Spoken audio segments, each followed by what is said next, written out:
Comment réviser les maths du bac en 30 jours? Le bac de maths, c'est dans 30 jours. T'as l'impression d'avoir rien révisé, t'as un nœud au ventre. Quand tu ouvres ton cahier, tu sais même pas par où commencer. Mais j'ai une bonne nouvelle. 30 jours, c'est largement suffisant pour remonter ta note, à condition de réviser intelligemment. Et c'est exactement ce qu'on va faire ensemble dans cette vidéo. Mais avant de commencer, je vais me présenter bien évidemment. Moi, c'est Fred. Je donne des cours de maths depuis plus de 5 ans. J'ai fait une prépa scientifique et j'ai aidé des dizaines d'élèves à préparer leur bac. Certains partaient de 6 et ont fini à 14. Mais c'est pas de la magie, c'est juste de la méthode. Et aujourd'hui, je te donne la méthode complète gratuitement en une vidéo. Donc là, on va pouvoir commencer. Tac. Donc, plan 30 jours pour le bac de maths. Alors, avant de te donner le plan, je vais te dire ce qu'il faut surtout pas faire. Parce que si tu fais ces erreurs, tu vas bosser 30 jours pour rien. Alors, première erreur, erreur numéro 1, c'est tout relire. Donc l'erreur numéro 1, c'est de relire tout le cours du début à la fin. Tu as 8 chapitres, tu te dis, je vais tout relire depuis septembre. Alors absolument pas. Relire, c'est passif, ça rentre pas. Tu vas passer 3 heures à lire et à rien retenir. Ce qui marche, c'est de faire des exercices. On apprend les maths en faisant des maths, pas en lisant des maths. C'est logique. On passe maintenant à l'erreur numéro 2. Tout réviser. Tout réviser équitablement.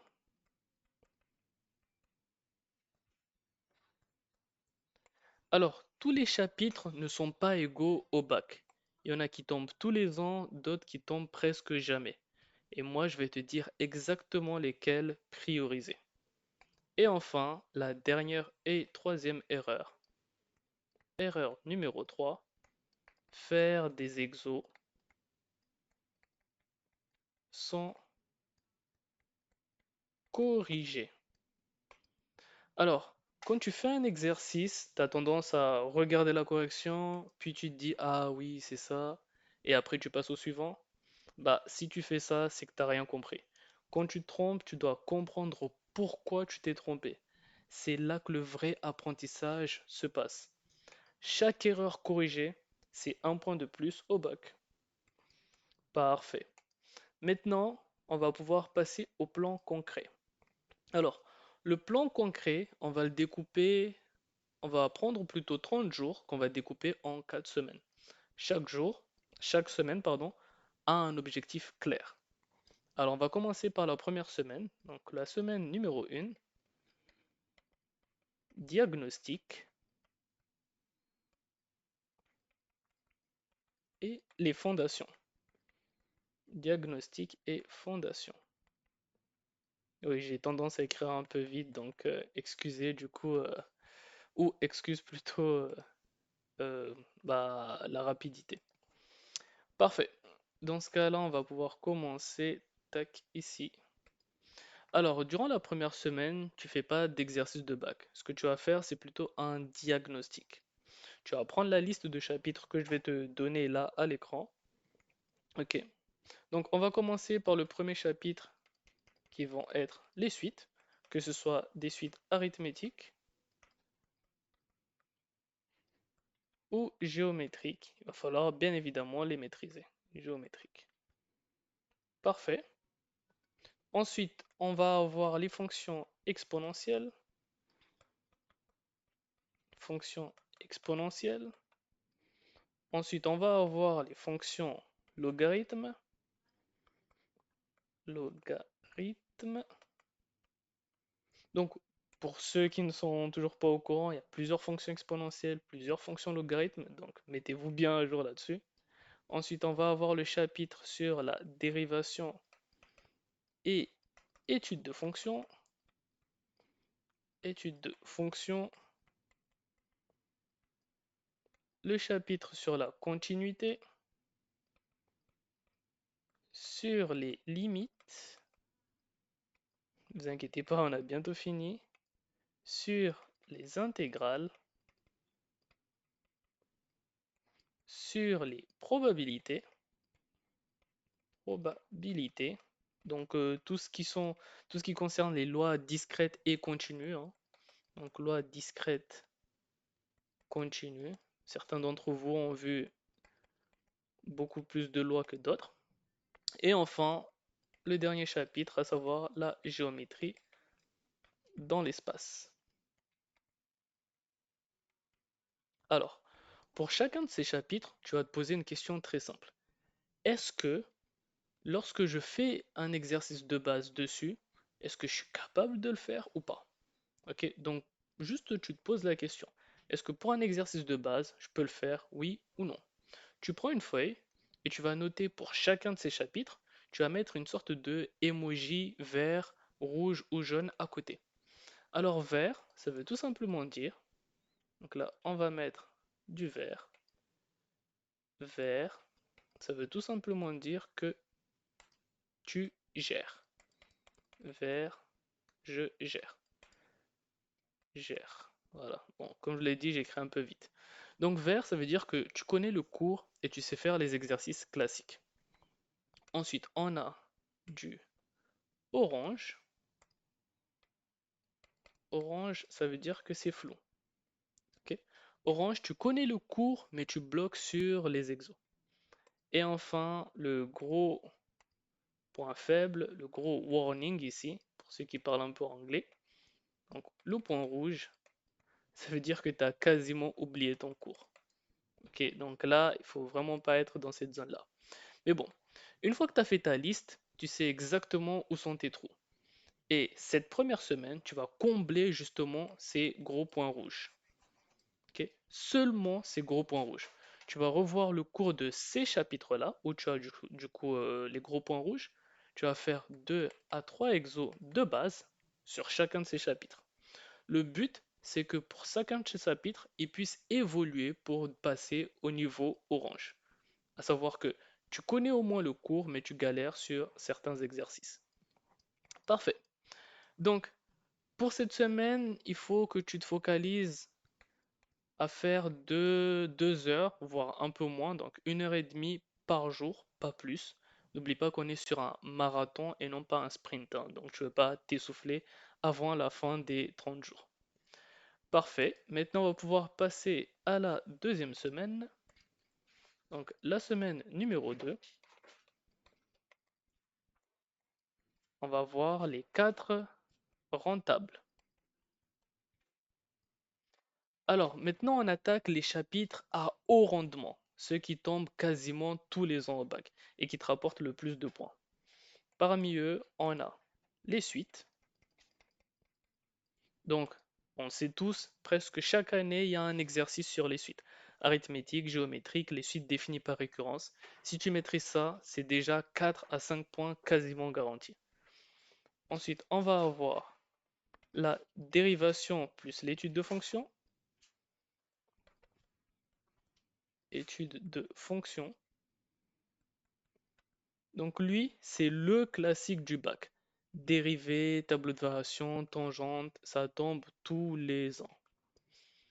Troisième chapitre, à gros rendement, on va avoir les probabilités.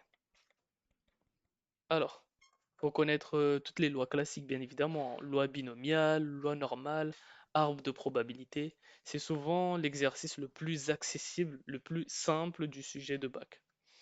Et enfin, le quatrième chapitre le plus rentable, ce sont les intégrales. Calcul d'air primitive, ça paraît dur, mais les exercices du bac suivent toujours le même schéma. Donc si tu fais suffisamment d'exercices dessus et que tu apprends les méthodes, ce sera facile pour toi. Voilà, donc pour cette deuxième semaine, tu vas là encore passer 2 heures par jour. Ok. Pour chacun de ces 4 chapitres, tu vas devoir faire 20 minutes de cours. 20 minutes de cours et le reste, tu vas enchaîner donc le reste sur les 2 heures de révision que tu vas faire, hein. Donc le reste, Si tu t'y connais un peu du coup pour le calcul mental, il va te rester 1 h 40 minutes. Tu vas enchaîner sur plein d'exos. Des exos, des exos, des exos. Tu vas faire les exos de ton livre ou les exos que je vais te donner sur cette chaîne. D'ailleurs, abonne-toi pour ne pas les rater. Voilà. Parfait. Donc là, maintenant, on va pouvoir passer à la troisième semaine. Alors, la troisième semaine, on va passer en mode examen. Alors, je sais que ça fait un peu peur, mais tu es obligé de passer par là. Durant cette troisième semaine, ce que tu vas faire, c'est que tu vas faire plus d'exercices de type bac. Tu fais plus comme dans la semaine numéro 2, où c'était des exercices basiques ou des exercices un peu isolés. Ici, c'est carrément des sujets de bac. Donc, tu vas aller sur le site de ton académie ou tu vas juste taper sur Google Annales de bac mathématiques. Tu vas prendre les sujets des 2, 3 dernières années et tu vas commencer. Attention, il faut que tu les fasses en conditions réelles. C'est très très important. En conditions réelles. Qu'est-ce que je veux dire par là? Bah là tu vas mettre le chrono de 4 heures. Ok, si le sujet doit durer 4 heures, bah tu mets le chrono de 4 heures. S'il dure moins ou un peu plus par rapport à ton tiers-temps, bah tu mets le chrono correspondant à ton tiers-temps. Ok? Donc l'autre condition, c'est bien évidemment, il n'y a pas de cours avec toi, pas de notes de cours. Et si la calculatrice n'est pas autorisée, bah là aussi, tu vas devoir ne pas l'utiliser. Ok, donc ça va dépendre du sujet. Et enfin, bien évidemment, tu dois être seul, sans distraction. Ok, donc personne qui crie autour, pas de télévision, pas de YouTube, rien du tout. Vraiment comme dans le jour J du baccalauréat. Ok, donc tu vas faire un sujet complet, tu te corriges et tu notes quel type d'exercice tu as raté. C'est vraiment ça le secret. Tu dois identifier les types d'erreurs. C'est très très important. Pas juste les erreurs individuelles, hein. Carrément leur nature. Tu dois savoir, ok, c'est ce type d'erreur-là que j'ai fait. Donc la prochaine fois, il faudra que je sois plus vigilant là-dessus. Donc, si tu rates toujours par exemple les mêmes questions sur les limites, c'est pas un accident, hein. C'est un signal. Tu dois retourner bosser tes limites. Ok? 2 à 3 sujets complets durant cette semaine, c'est l'objectif. Donc là, on va marquer 2 à 3 sujets. Donc sujet de type bac complet. Ok. Donc pas besoin d'en faire trop. Si possible, tant mieux. Mais en tout cas, au moins 2 à 3. En même temps, il faut pas trop que tu en fasses parce que tu vas négliger la partie de la correction et de la compréhension. Donc n'oublie pas, hein, à chaque fois que tu finis un sujet, tu dois aller regarder la correction pour comparer avec tes réponses. Mais bien évidemment, pour les questions où tu t'es trompé, tu dois comprendre pourquoi. Why, why, why. Ok, en anglais, pourquoi. Pourquoi telle réponse. Tu dois déterminer la méthode et le type d'erreur. Parfait. Parce que pour l'instant, ça va. J'espère que l'explication est claire et que le programme, pour l'instant, tu arrives à bien le comprendre. Ensuite, on va passer maintenant à la dernière semaine. Donc là, on arrive vers la fin. Donc la semaine numéro 4, on va faire ce qu'on appelle de l'affûtage. Alors, le terme, il a l'air peut-être un peu bizarre dit comme ça, mais pour ceux qui connaissent le verbe affûter, ça veut tout simplement dire aiguiser ou voir perfectionner. Ok. Donc là, tu vas faire 3 choses durant cette dernière semaine. Premièrement, tu vas faire un dernier sujet de type bac. Dernier sujet bac. Bien évidemment, toujours en conditions réelles. Tu vas comparer ta note avec celle de la semaine numéro 3. Normalement, tu as progressé. Donc, si au niveau des sujets des types bac que tu fais durant cette quatrième semaine, tu vois que ta note est meilleure que lorsque tu avais fait les sujets de type bac durant la troisième semaine, alors tu as bien progressé, tu as bien suivi mes conseils. Et si c'est le cas, bravo, ça veut dire que tu es sur la bonne voie.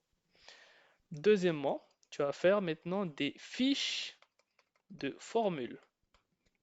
Alors attention, hein. Souvent les élèves, ce qu'ils font, c'est qu'ils vont faire 50 fiches de 10 pages chacune. Alors que c'est exactement pas ce qu'il faut faire. Tu dois faire une fiche par chapitre. Une fiche par chapitre. C'est très important. Tu vas écrire à la main Et dedans, tu vas écrire les formules et les méthodes. Les formules plus méthodes. Ok, pas de blabla inutile, pas de plein d'exemples, pas de longues phrases, pas de cours trop longs, pas d'histoire, rien de tout ça. Ok?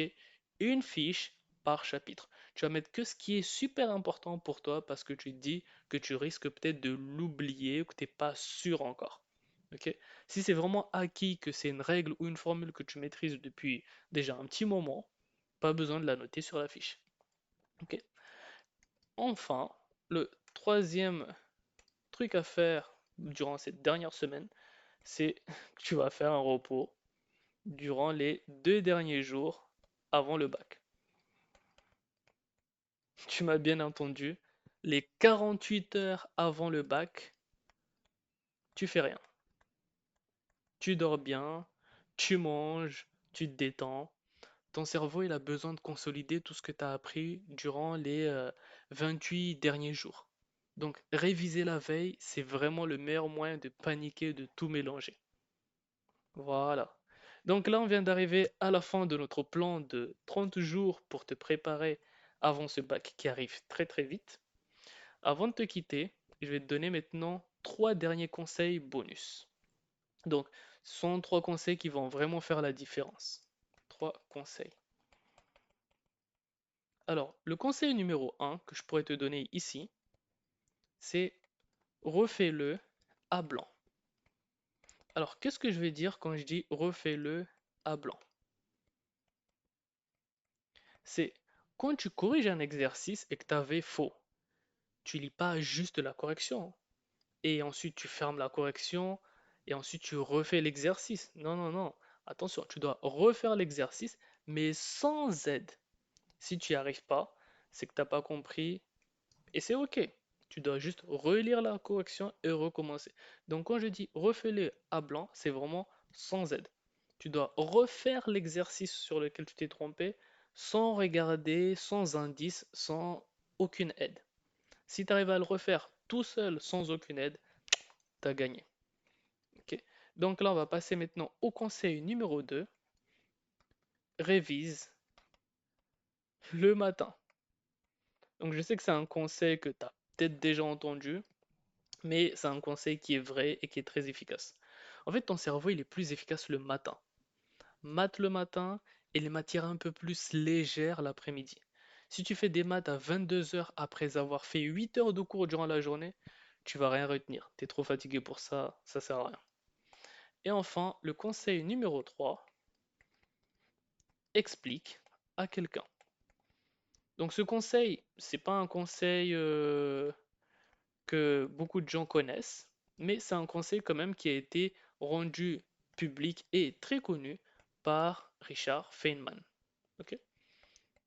Donc si tu connais déjà, ça porte aussi le nom de technique Feynman. Donc si tu peux expliquer un chapitre à un pote, c'est que tu l'as compris. Si tu bloques en expliquant, c'est que tu as un trou. C'est l'un des meilleurs tests que je connaisse. Voilà, donc nous sommes arrivés à la fin de notre courte vidéo sur le plan que tu dois mettre en place pour le bac. Écoute, je sais que le bac ça stresse, mais 30 jours c'est suffisant si tu suis ce plan rigoureusement. Le plus dur, c'est pas les maths, c'est de s'y mettre. Alors ce soir, prends 15 minutes, fais ton diagnostic, n'oublie pas, c'est la semaine numéro 1, avec la liste des chapitres, et demain tu commences. Si cette vidéo t'a aidé, abonne-toi. Je vais poster des vidéos comme ça sur chaque chapitre du bac dans les prochaines semaines, avec des exercices corrigés étape par étape.